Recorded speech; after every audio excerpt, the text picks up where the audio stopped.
કેમ છો ફ્રેન્ડ? જય શ્રી કૃષ્ણ. હું કિરણ પાંસુરિયા, કિરણ કિચન સ્ટુડિયોમાં આપનું સ્વાગત છે. તો આજે દાળ ઢોકળી બનાવીશું. તો એમાં આપણે કેલ્શિયમથી ભરપૂર એવા સરગવાના પાન નાખી અને આપણે એના મોટા મોટા રોટલા બનાવી અને પછી આપણે એના કાપા પાડી અને સરગવાના પાનની આપણે ઢોકળી બનાવવાની છે. આજે બનાવીશ હું સરગવા પાનની ઢોકળી એટલે કે દાળ ઢોકળી બનાવીશું.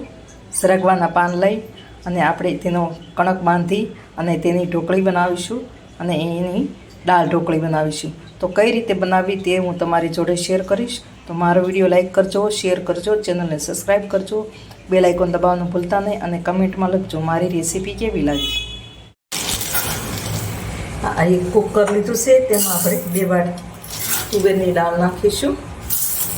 હવે આની દાળને ધોઈ અને 1 કલાક કે તમારે ટાઈમ હોય તો 1 કલાક 1.5 કલાક પલાળી દેવાની, નહીંતર એમનેમ જ આપણે બાફી લેવાની છે. તો હું હવે દાળને ધોઈ લઉં છું. મેં સરગવાના પાન લીધા છે, પાનને ધોઈને વીણી લીધા છે અને સમારી લીધા છે. પાન બધા તોડી લીધા છે. તો આપણે એમાં ઝીણો રોટલીનો લોટ નાખીશું, થોડો ચણાનો લોટ નાખીશું, અજમા છે એને આપણે મસળીને નાખીશું, હિંગ નાખીશું, હળદર નાખીશું, લાલ મરચું નાખીશું, તમે લીલું મરચું પણ નાખી શકો, ધાણા જીરું પાવડર નાખીશું, મીઠું નાખીશું સ્વાદ મુજબ,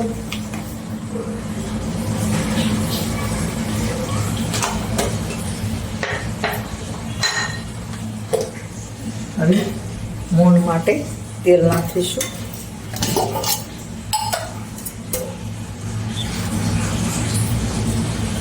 આપણે તેલ આપણી રીતે નાખવાનું, જેમ કે નાખવાની રીતે, અને મીઠું પણ સ્વાદ મુજબ જ નાખવાનું.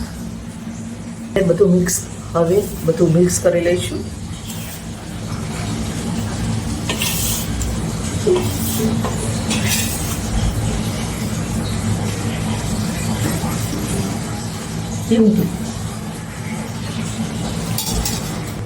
હવે બધું મિક્સ થઈ ગયું છે.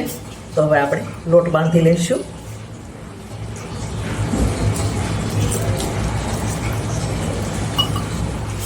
તમે દહીં નાખીને બાંધો હોય તો પણ બાંધી શકો છો.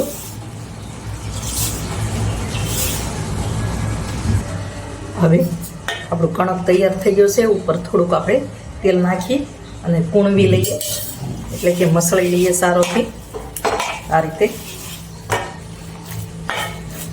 અને તમારે 5-1 મિનિટ રેસ્ટ આપવો હોય તો આપી શકાય. હવે આપણે આના ઢોકળી બનાવીશું. આપણે જે સરગવાના પાનથી લોટ બાંધ્યો હતો એની હવે આપણે દાળમાં નાખવા માટે ઢોકળી બનાવીશું. આ દાળ મેં 1 કલાકથી પલાળી રાખી છે. તો હવે આપણે ગેસ ચાલુ કરીશું. હવે દાળને બાફવા આપણે મૂકીશું. એમાં 1 કલાકથી પલાળી હતી એટલે આપણે 3 જ સીટી કરીશું. પલાળી ન હોય તો આપણે 4-5 સીટી કરવાની જરૂર પડે. તો આપણે હવે 3 સીટી કરી લઈએ. હવે 3 સીટી થઈ ગઈ છે. તો હવે આપણે કુકર ખોલી લઈશું. તો આપણે જોઈ શકાય છે કે આપણી દાળ મસ્ત બફાઈ ગઈ છે. તો આપણે એક હવે તપેલીમાં કાઢી લઈશું અને પછી આપણે ગ્રાઇન્ડ કરી લઈશું. હવે અહીંયા દાળ તપેલીમાં કાઢી લીધી છે. તો આપણે ટામેટાં નાખીશું અને હવે આપણે ગ્રાઇન્ડ કરીશું.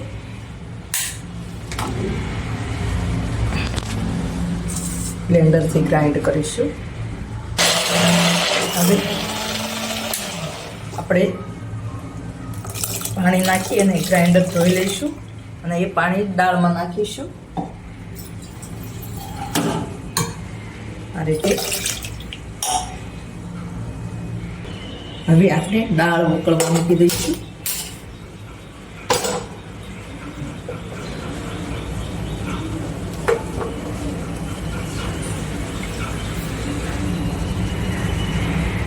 હવે આપણે મસાલા કરીશું. તો આપણે એમાં હળદર નાખીશું. તમારા વઘારમાં નાખવી તો નાખી શકો. મીઠું નાખીશું. સ્વાદ મુજબ આપણે મીઠું નાખવાનું.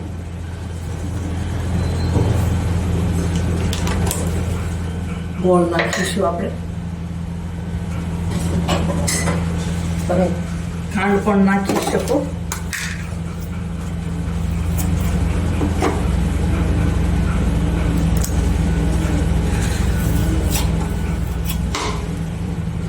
જે ઉગળ્યું ખાતા હોય એ રીતનો ગોળ નાખવાનો.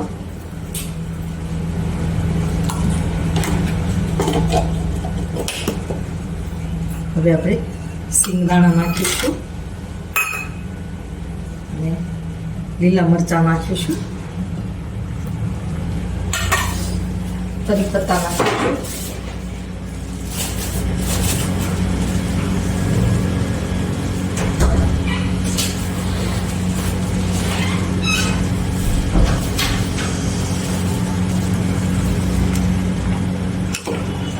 હવે આપણે દાળને ઉકળવા દઈશું.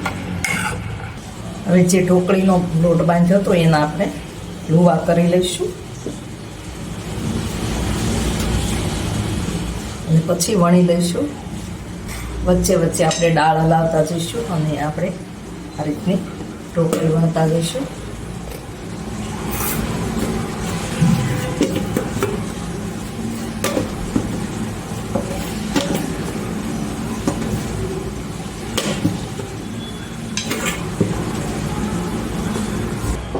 હવે આ રોટલો વણાઈ ગયો છે ઢોકળીનો. તો આ રીતે આપણે પીસીસ કરી લઈશું. તમારે જેવડા લાંબા ટૂંકા કે નાના મોટા જે સાઈઝના કરવા હોય તે કરી શકો છો. ચોરસ, ત્રિકોણ, કોઈ બી જાતના પીસીસ કરી શકો છો. હવે આપણે આ રીતે એક એક પીસીસ આપણે જે દાળ ઉકળવા મૂકી છે ને તેમાં નાખીશું. આ રીતે બધા રોટલા વણી લઈ અને આ રીતે પીસીસ કરી અને આપણે દાળમાં નાખીશું. હવે મેં બધી ઢોકળી દાળમાં નાખી દીધી છે. તો આપણે થોડી વાર ઉકળવા દઈશું, પછી આપણે એનો વઘાર કરીશું. હવે આપણે દાળ તો ઉકળે છે, તો હવે આપણે એને નીચે ઉતારી અને આપણે એનો વઘાર કરીશું. તેલ ગરમ થવા મૂક્યું છે એક કળશીમાં. તો હવે આપણે રાઈ અને જીરું નાખીશું. રાઈ જીરું તતડે એટલે આપણે હિંગ નાખીશું. હવે આપણે ટામેટાં નાખીશું. નીચે થોડુંક લઈ અને આપણે ગેસ ઉપર મૂકી રાખવાનું. આ રીતે થોડુંક દૂર રાખી અને ટામેટાં નાખવાનું.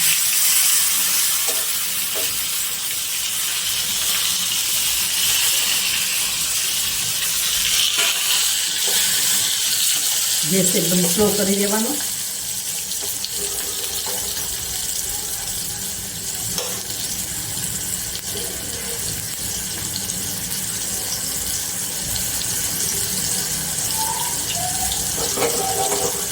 હવે આપણે સૂકી મેથી નાખીશું થોડી.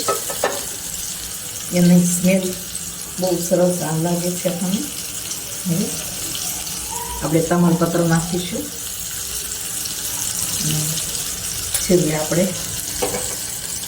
કાશ્મીરી લાલ મરચું નાખીશું અને ગરમ મસાલો નાખીશું. હવે આપણે એક ચમચાની મદદથી બધું મિક્સ કરી લઈશું આ રીતે.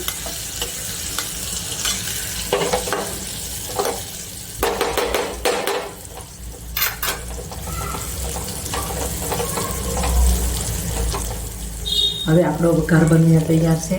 હવે આપણે આ દાળ છે એમાં આપણે નાખીશું.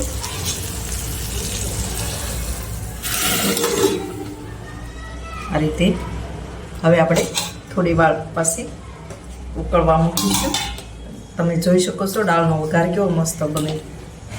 તો હવે પાછી આપણે ઉકળવા મૂકીશું.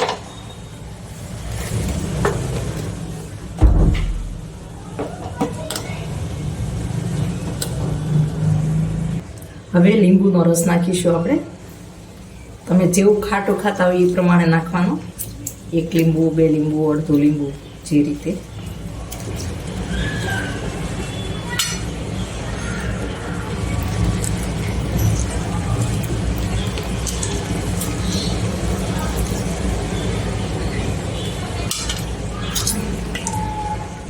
તો હવે આપણી દાળ બનીને તૈયાર થઈ ગઈ છે.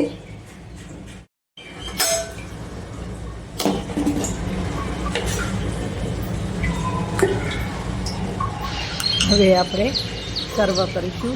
તો તમે પણ આ રીતે દાળ બનાવજો.